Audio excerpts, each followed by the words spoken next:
সমাজে বৈষম্যের কারণে জাতি হিসেবে দুবার স্বাধীন হতে হয়েছে। তাই বৈষম্য নয়, দেশ গড়তে ন্যায় বিচার ও সুশাসন প্রতিষ্ঠার প্রতি গুরুত্ব আরোপ করেছেন জামায়াতে ইসলামীর আমির ডাক্তার শফিকুর রহমান। গত রাতে খুলনায় ন্যাশনাল ডক্টরস ফোরাম খুলনা আয়োজিত চিকিৎসক সমাবেশে তিনি এসব কথা বলেন। এ সময় চিকিৎসকদের উদ্দেশ্যে নৈতিকতা ও মানবিক মূল্যবোধ নিয়ে দায়িত্ব পালন করার আহ্বান জানিয়ে তিনি বলেন, নিজ নিজ জায়গা থেকে দায়িত্ব পালন করলে বৈষম্যহীন সমাজ গড়ে তোলা সম্ভব। সমাবেশে দলের সেক্রেটারি জেনারেল অধ্যাপক মিয়া গোলাম পরোয়ার নির্বাচনের জন্য অস্থির না হয়ে অন্তর্বর্তীকালীন সরকারকে সহায়তা করতে সবার প্রতি আহ্বান জানান।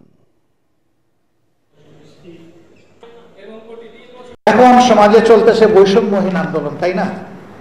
আমাদের সন্তানদের প্রাইম স্লোগান ছিল উই ওয়ান্ট জাস্টিস। আমরা সব ক্ষেত্রে ন্যায় বিচার চাই, সুবিচার চাই। সুবিচার যেখানে থাকে বৈষম্য সেখানে থাকে না।